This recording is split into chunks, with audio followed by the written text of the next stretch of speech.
Well, hello again. So the tank system is pretty much complete.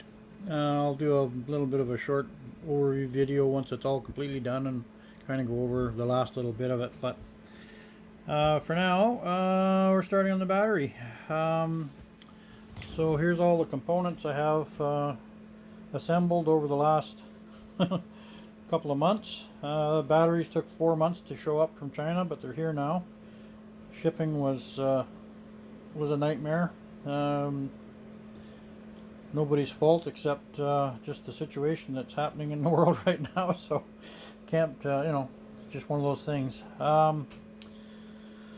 So what I'm going to do here is build a 8S 2P battery. So each pair of cells here are in parallel for eight pairs. I don't have quite enough bus bars yet, but we're working on that. So anyways, so there's each of these pairs of cells are in parallel, and then these pairs are then in series. So here's one set here, there's another pair there, there's the series connection. So we got let's see, we got the positive terminal here, negative here, then we have negative here, positive here, and so on. So that's how I'm building that. And in the future, probably next year, I'll build another one just like this. But for now, this should be fine. This is not much bigger than an 8D battery. A little wider, a little longer, but not a lot. And it'll have right around 14 kilowatts of energy. So that's pretty impressive for the battery size. And it weighs about 160 pounds. So that's the batteries, the cells. I have a Victron Smart Shunt I'm going to install, disconnect switch, a T-fuse,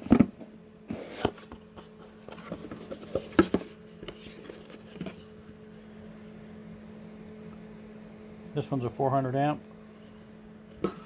and there's the BMS 250 amp 8S BMS. So and this is the battery box I'm building for it. So I'm going to compress them. I know there's about a lot of controversy on compression and not to compress and all this stuff, but my thought is this, because this is a moving vehicle, if I compress everything, then it can't move, and they can't wear through the aluminum skin on each of those cells. So I'm going to compress them, and the way I'm going to do that is these panels on this box slide, and I'm going to put ready rod or all thread, whatever you want to call it, from this point to that point and that's on the ends, and then we'll do the same thing again on the sides and compress it all together into one unit. I have a dado on the bottom of that, on the bottom here, and a rabbet joint on this on the bottom, and so that allows it, and it's not glued, it's all free, so that'll allow the sides and ends to compress or to move in relation to the bottom. So anyways, I hope that all works. I'm going to build, I've just got it drawn on here right now. I'm just going to kind of build a handle on the ends here for picking it up. So I'll kind of go over that a little bit as I build it, finish building it.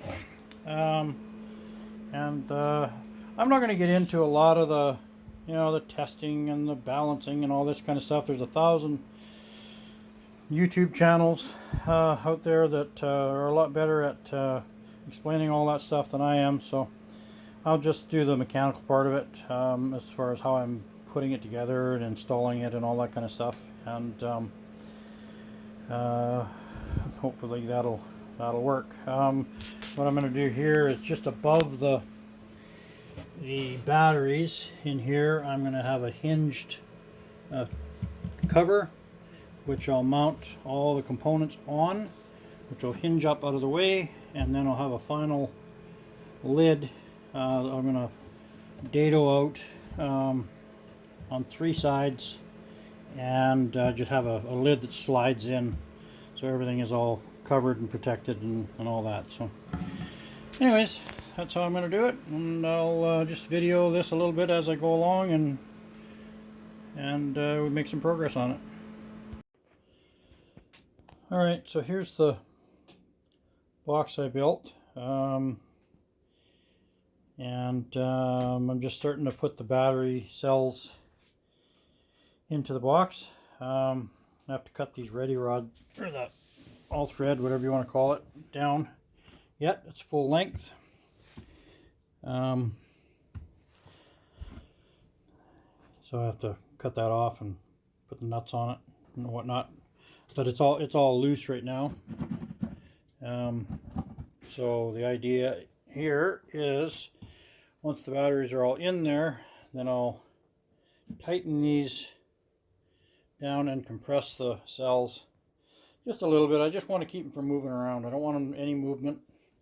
I'm not worried about you know, a certain amount of, you know, any specific amount of compression or anything. Just a little bit, just to keep them from moving around and scuffing each other up as this guy's going down the road. So anyways, got the handles in the top of the box so that a guy can move it down into the bay. Thing's going to weigh probably 160 or 175 pounds by the time it's all done. I have these, so on the bottom, sides, ends, and in between each cell, I have this, whoops, cut all these pieces of foam. It's a foam, well, it's actually flooring for hardwood flooring. It's the underpad. It's just a little over 1/16 of an inch thick, and I just cut it to size. And so I'm going to have everything all separated with that, so they won't be able to rub together. Hope that works. So I'll take a little more video as I get a little farther along. And here are 2 of the cells in parallel. See the positive there, negative there. So that's a 2-cell in parallel pack, and that will go. So we've got positive there, and these ones positive on the inside, these ones positive on the outside. So then I'll run bus bars between these 2, and you know, all the way down through the pack to make it that in series. And then it'll be a 8S 2P 24 volt 560 amp hour battery. So one more later.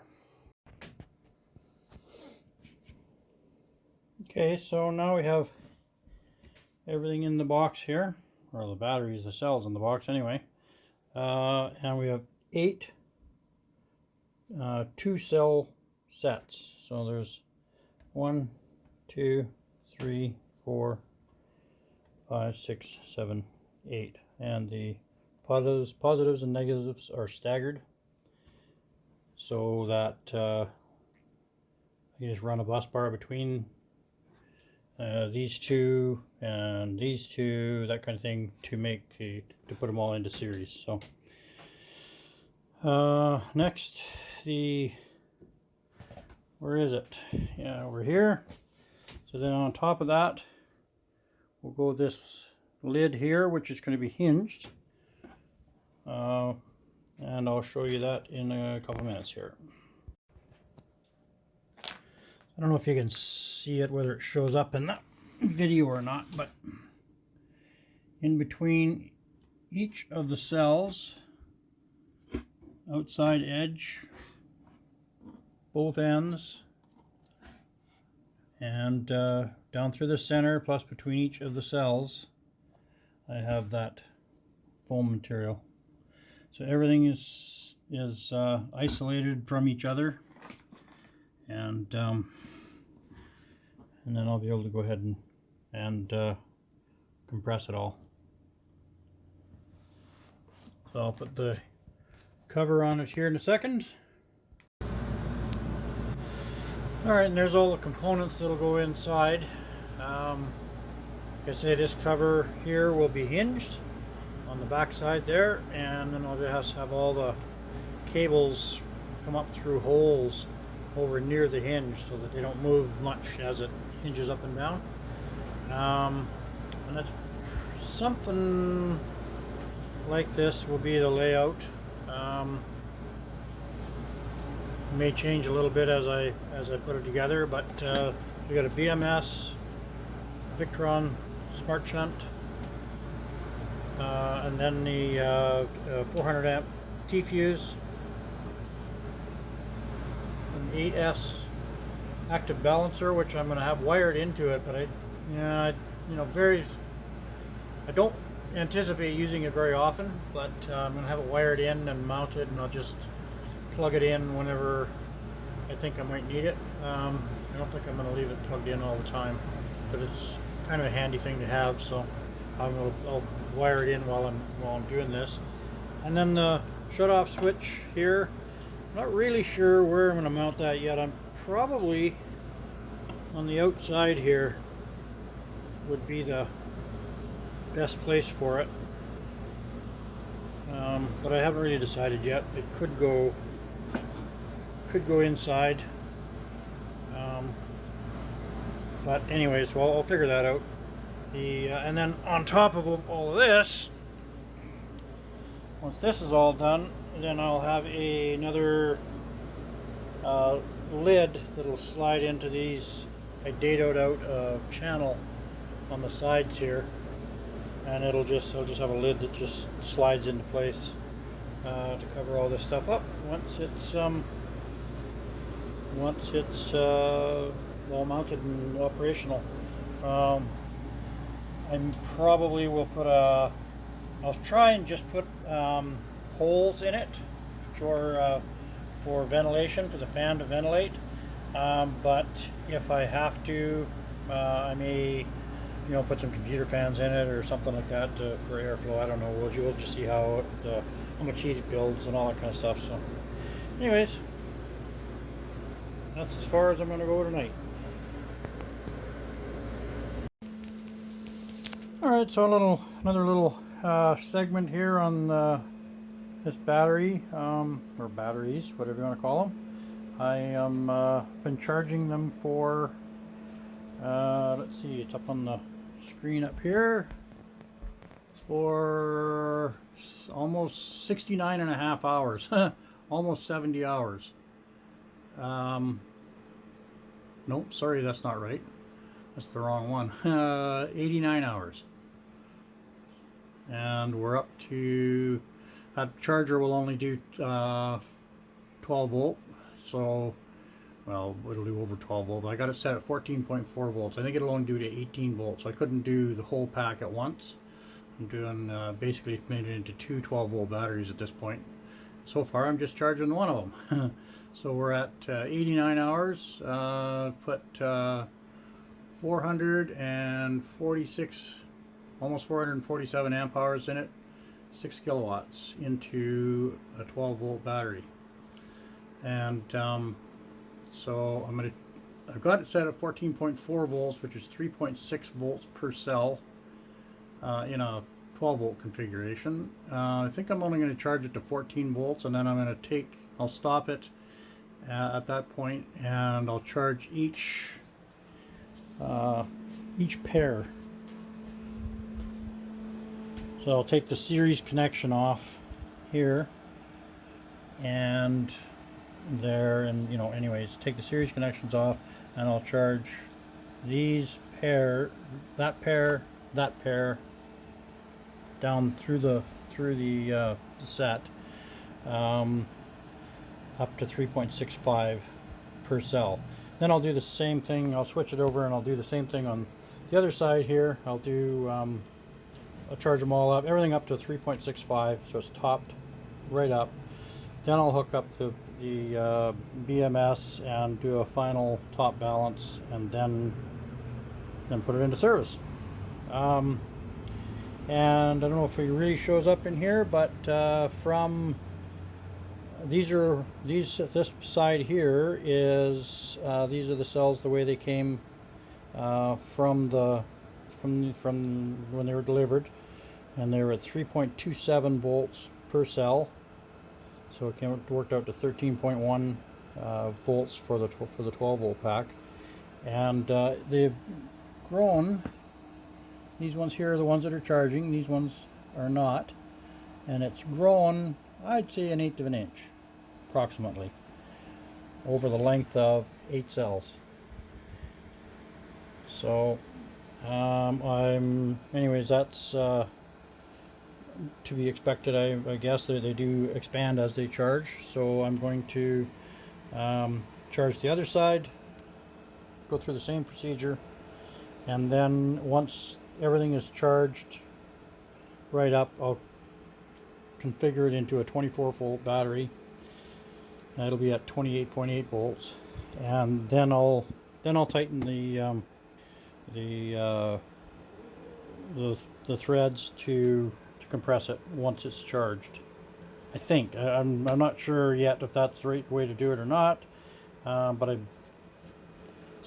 that's my plan anyways. Once it's charged and it's they've expanded to their whatever you call their maximum, then I'll compress them a little bit. Now I'm not positive if that's the accurate way to do it, or if it should be at when they're a low state of charge and then they can't expand. I don't really know, but anyways, that's what I'm going to do for now. And if that if I find out that that's not correct in the future, if anybody knows, let me know. And when the first time I discharge them, they'll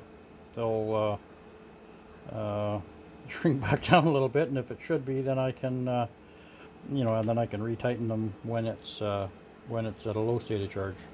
But anyways, that's where it's at for now. It's a long process. This is only a 5 amp charger, so it takes a long time when you're doing 500 amp hours. But it should be a nice, accurate, or a good charge for the first time, and then the solar and the inverter can look after it from there. Anyways, just thought I'd add a little bit. See you later. So I've now been charging these batteries for a week. It's about halfway through charging the second half of the bank. First, that set of cells over there, they're all charged. And these ones here are about half charged. Once they're all up to, I ran them up to 3.64 volts per cell, and for the first set, and that's what I'm doing for the second set as well. And then I will connect it all together as a 24 volt bank and put it into service. However, it's been a week, and we're at 13.46 volts, 295 amp hours into the second half of the set of cells here. So I thought this video is getting fairly long, so I thought maybe what I'll do is I'll upload this one, and then as is, and then I'll make another one of the installing all the components, putting it in the bay, and getting it all all working. I've got the other batteries out of the bay, and the bay cleaned up. I don't have any video of that. Maybe I'll include that in the next one. But anyways, yeah, so far so good. These are 280 amp cells, as I said before. They are working out to actually 298 amp hours per cell, which is 18 amp hours over spec, so pretty happy with them. Of course, that's the the first time it's charged. It's probably going to drop some as they get cycled a little bit, but a few times. But that's pretty good for out of the box. Pretty happy with that.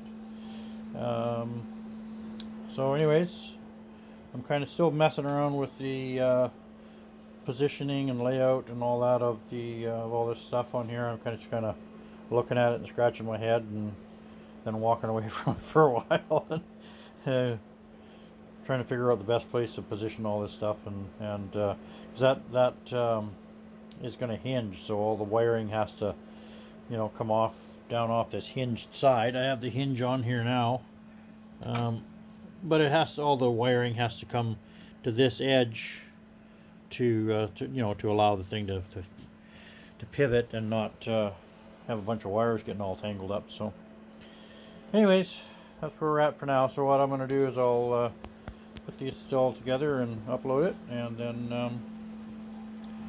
go from there next time.